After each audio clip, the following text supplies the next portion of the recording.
Well, it's not time for us to do the newspapers. We have to say Barakat Salah to our Muslim brothers and sisters, and particularly to a number of them that we've always had as regulars on the show. The Member of Parliament for Myong, Mohammed Abdulaziz, good morning to you as well.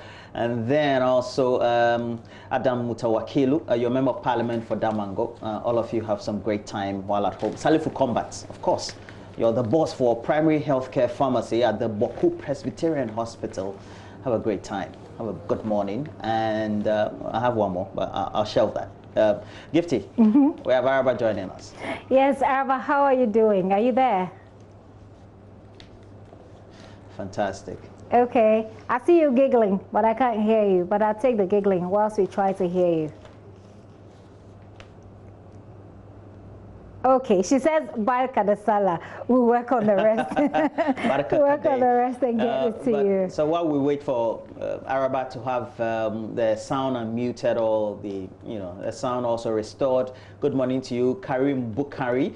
You work with the Forestry Commission. You're based in Jasikan. You're an acting district manager currently in Sunyani with the family, and you celebrated the Salah or the Ramadan yesterday. You have some Muslim friends, Gifty. You seem to be Christian. Charlie, you have to mingle. No, well, you talk about Shaiman, right? I went to a Shaiman secondary school as well, so I do have some friends there. But you do? I'm trying to remember my Muslim friends, like my typical Muslim friends. Seriously. I'm just trying to remember all of them. But if you're one of them, we'll forgive you. No, if you're one of them, just send me a WhatsApp, okay? And I'll give you a Barka de Salah special shout out whilst we wait for it. I'm still trying to remember. It will come. It will just take me a couple of minutes. So we're waiting for Araba comes in to join us to do the newspaper review. I have the Daily Graphic at the moment, and the big story on the Daily Graphic is Give Us Violence-Free Elections, and it comes with a picture of Sheikh Nur Sharbutu, the National Chief Imam. That ceremony that went on yesterday on national television, and also he's urging the Electoral Commission to give the country a violence-free election. Very, very important. We have just a couple of months to the election. And then discussions to ease restrictions end this week. That's according to President Akufo-Addo. We brought you that story earlier.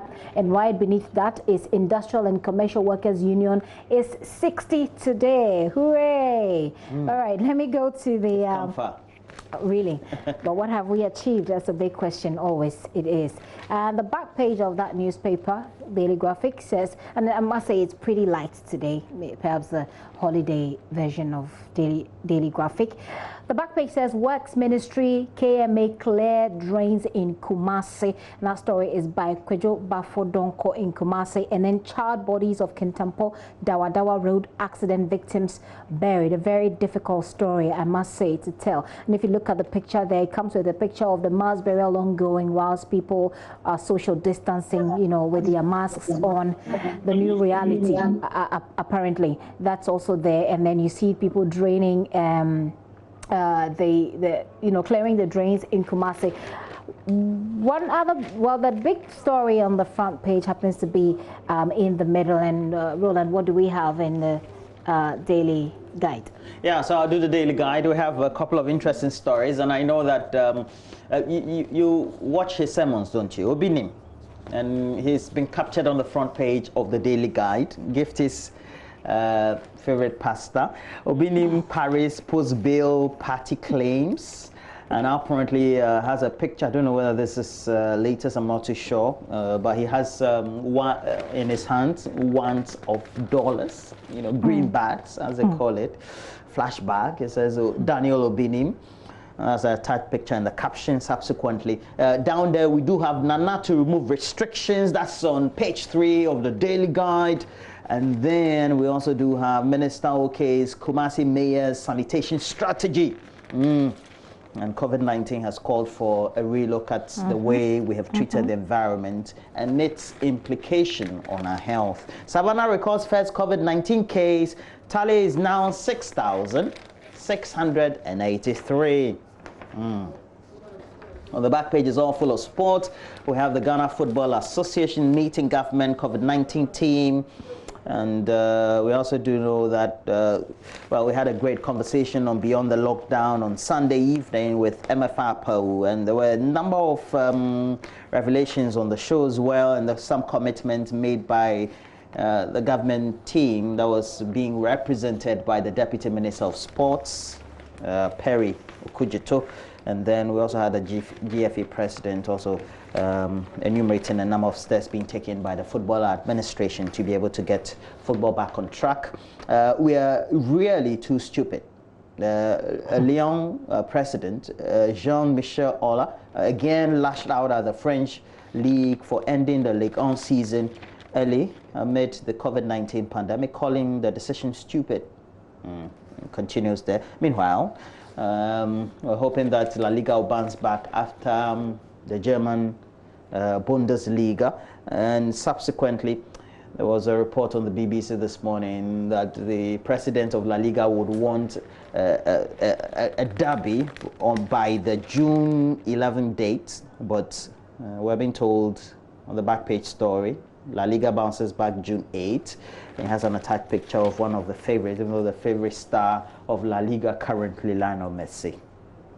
Lagos Cities, though, they're engaging fans on Zoom. It has Terry Maxwell Idam interacting with fans on Zoom. It's one of the lead managers there. Let's go to the center spread. The center spread of the Daily Guide has a number of stories. It says, I don't fear anybody. Obofo fires. A leader and founder of Anointed Palace Chapel, Reverend Obofo, has thrown caution to the wind, warning he will physically and spiritually deal with a certain rich man in Ghana in his TV station. And he has an attached picture, apart from Obofo, of Kennedy Japan. Talking about Kennedy Japan, Mama, we had an interaction. It's going to premiere on JoyNews TV this evening. Yeah.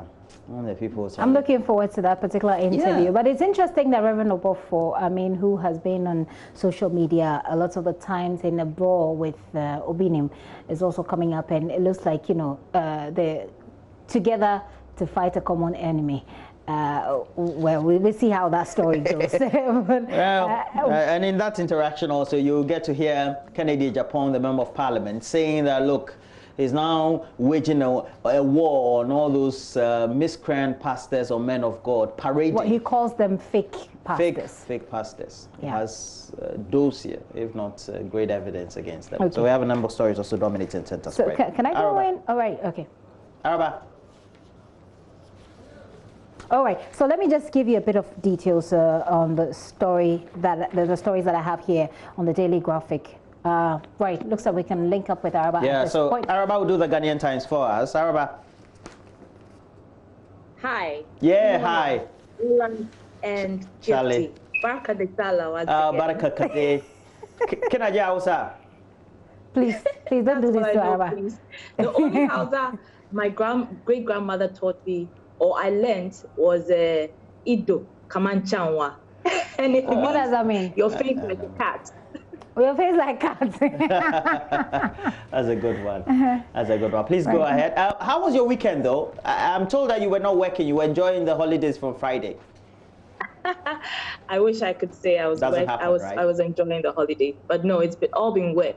As you know, I've been working on a documentary on the impact of the COVID on the business of news. So wow. We're wrapping that up, and hopefully by next week we should be, airing that document. I can't wait. I can't wait. Please go ahead. Let's see what we have in the Ghanaian Times. The Ghanaian Times. Okay, just a minute, because I'm still trying to. Okay. Well, while you do that, good morning to you. Okay, so we have it. But while we do that, I have to say, Chief Yaro of Saki Zongo, Ashaiman, good morning to you. We love you. Barakadi Salah. And I know that you're going to enjoy the time. Great holiday. Okay, so the Ghanaian Times, are you ready? Mm-hmm. Yeah, we are.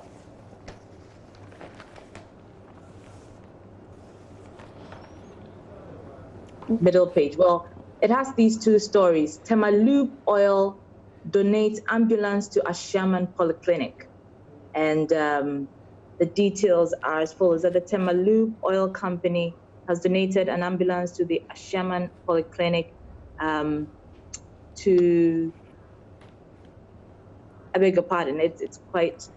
It's okay. We could basically go through the headlines and the front page and the back page, and then we can look at what's in the stories later.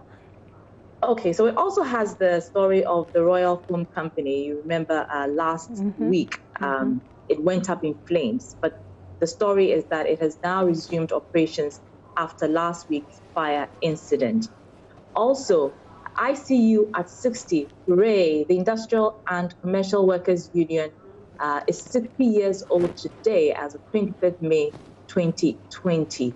That's another headline in the Ghanaian Times. And of course, we have that story about the president on the front page of the Ghanaian Times. And it says, roadmap to ease restrictions in the Obinim. That was President Akufo-Addo speaking yesterday when they celebrated the Eid Mubarak.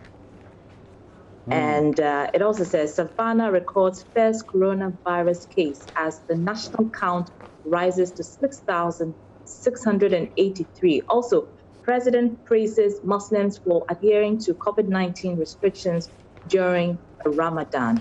And the health minister has been elected to serve on the WHO executive board. So those are the headlines on the Ghanaian Times. That was a good one. Shall we go into the details at this point? So, okay. I find this story very interesting. I think it's a very important story to hear the Sheikh, the National Chief Imam Sheikh Nuhu Shaributu, talk about the elections. It's one of the things that COVID-19 has managed to overshadow, but it continues to be a priority on our list as Ghanaians. He says, it comes with a picture of him leading the Muslims in a prayer yesterday. And it says the National Chief Imam Sheikh Usman Nuhu Shaributu has called on the Electoral Commission and other stakeholders involved in this year's general election to work towards violent, free and transparent elections. Moreover, he said political stakeholders should avoid tendencies that could jeopardize the political peace, harmony and stability that the country has enjoyed over the years and continues to enjoy. So he talked about that, and it's I think for me it's a very important point that he makes. On the center spread, the story that I did not talk about is the Kuwait deportees and the fact that they've been quarantined. Latif Idrisi followed that story for us yesterday. It says all the 241 Ghanaians deported from Kuwait last Saturday by the Kuwaiti government for residing in the country illegally have been placed under a mandatory 14-day quarantine. Reports are that before the repatriated persons left Kuwait, they were taken through a COVID-19 infection test, the results of which were negative. But it's part of our protocols to keep them for 14 days, monitor them ourselves, and make sure that they're okay. And these girls, I mean, these people were saying, I asked for the clarification of who they are and why they're being deported. We're told that some of them, you know, they went to work as domestic workers, and then they have to, you know, sometimes they get maltreated and they decide to leave. But once you decide to leave the care of the one who brings you in the country, then you become an illegal person. You have to go, and the country is giving amnesty. If you're living illegally, they're just allowing you to go to your country. So we're glad to have them back. I hope that they get what the sort of attention that they require as they're in the country. And then the Kintampo Dawadawa Road accident victims buried is the last story I'll look at here in Daily Graphic. It says a mass burial has been organized for the charred bodies of 25 victims of an accident that occurred on the Kintampo Dawadawa Road last March. The exercise was carried out by the Kintampo Municipal Assembly in collaboration with the security agencies last Saturday. Well, so we'll talk about the first story, and I believe that all of us will have a lot to say about it, and particularly, Araba, if we know that the president is already giving us the indication that we're likely to have a removal of these restrictions. It will ultimately mean that, well, everything would have been in place, knowing that we will still have effects of coronavirus and the way we live our lives. What would you have to say about it, Araba? Well, I was comforted by the fact that he said that we have a more robust mechanism for defeating the virus. As you know, the government strategy has been testing, tracing, testing, and treating. And so if the president is assuring us that they have made some gains and that, you know, they now have a more robust mechanism for defeating the virus, then I guess we'll have to believe what he says. Already there's a lot of pressure on him by the Christian community and the Muslim community as well to ease the restrictions and open up churches and mosques. But of course, we are not out of the woods yet, so we can't be rushing to that point. So if he says that we have a more robust mechanism for defeating the virus, I'd like to believe that that is true, but we have to proceed with caution. And it's a very important point that Araba makes, and we can learn from the countries that have done so. We've seen what's happening in the United States of America, where, you know, it's been a political football they're playing at the moment. The Democrats and the Republicans are going about it. In Brazil, they have the president has this position that, you know, the economy ought to thrive, etc. In Germany, and we've been talking to them quite frequently here on JoyNews. In Germany, they eased restrictions, but unfortunately, the rates at which infections were being transmitted went up a notch higher. And so we can learn from countries that have learned their lessons, you know, with the easing of restrictions. I must say, though, that in Germany, again, they're opening parts of Europe, they're opening up their borders. So we have a lot of examples to learn from, if indeed that's what we ought to do. But it looks like life must go on. Yeah, definitely life must go on. And talking about the related issues about how sometimes the spread is not contained, you'll get to find that in the more developed countries, what they do is trying to be on the heels of whatever cases by way of the tracing and then the testing. Yeah. So the Telegraph just on Saturday was reporting there was a particular case in point in which about 40 people were infected in Germany when they went to church. Now, outrightly, it will mean that we will have to get our acts together. Already we're seeing people not wearing face masks, not going according to the protocols. And I believe that if we want to live with the disease, it would also mean that the caution will have to be on our side. The authorities will do their best, but ultimately it's what we have to do that will get us out of the woods. So we're hoping that something good will come out of this. Well, I don't know, but I leave the rest of the discussion. I'll let you start the rest of the discussion. But I must say, though, that I see when the demolition was ongoing last week at Jamestown, I saw how close people were to one another, and not all of them were wearing masks. I shudder, you know, at the idea that we'll be easing restrictions in these times, because people don't seem to get it. I mean, I don't know. Well, definitely. But Gifty, if I could just interject here. Yeah. Gifty.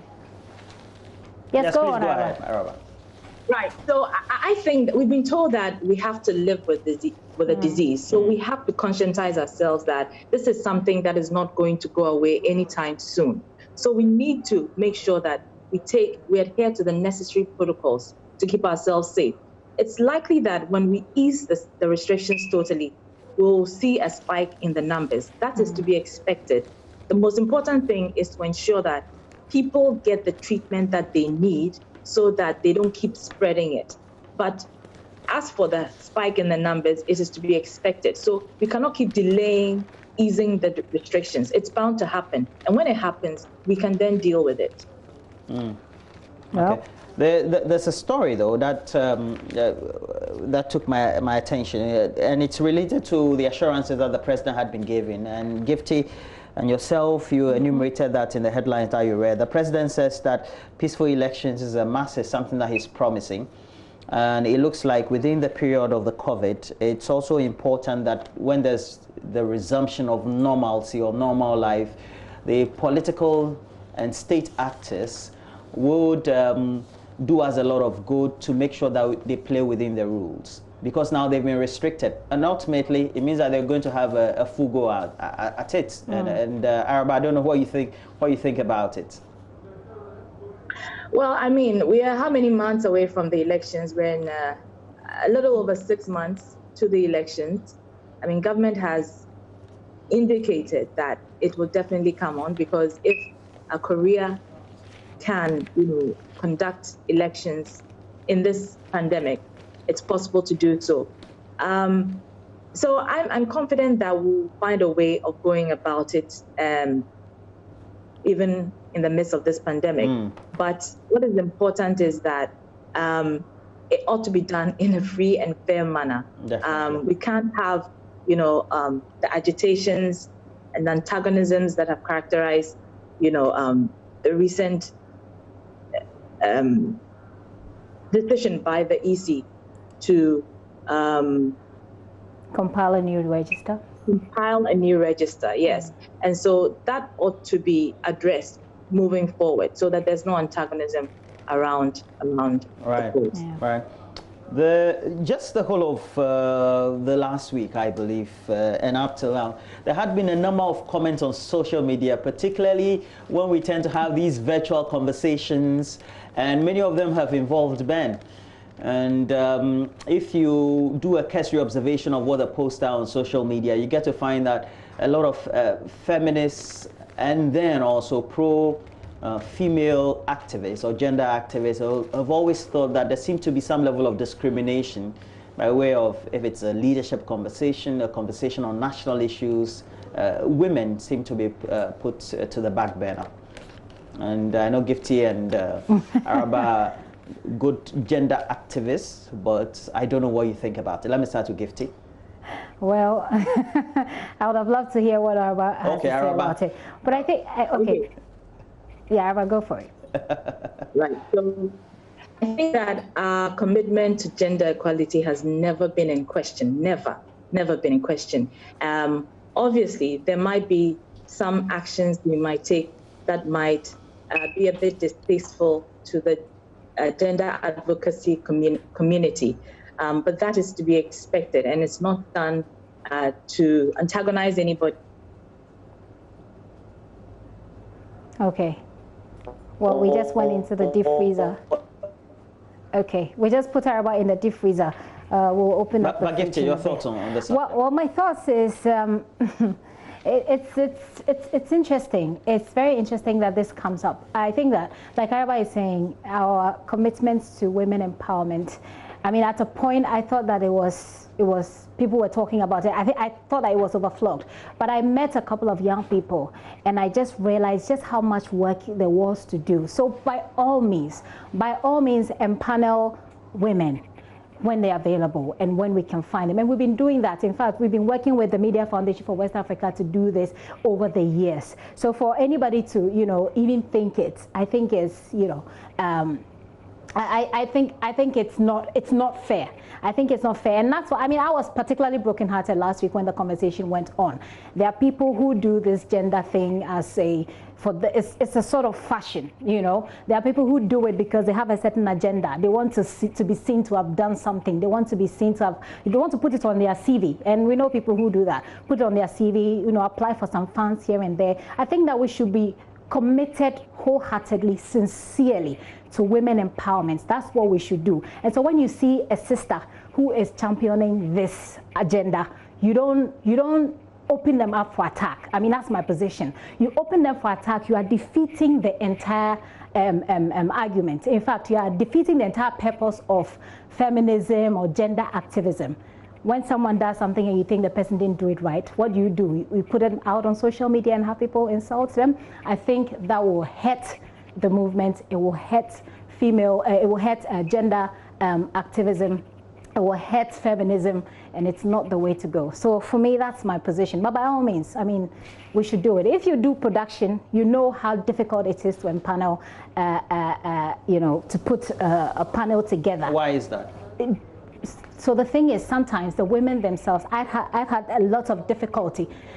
I've had a lot of difficulty in trying to get women who are available at certain times. So we try to put and one of the things that came up in this discussion years back was that try and put women in place that's appropriate, because you cannot bring a woman and you call a woman and say come and be a part of a discussion at say 10 p.m. But thank God there is Zoom now.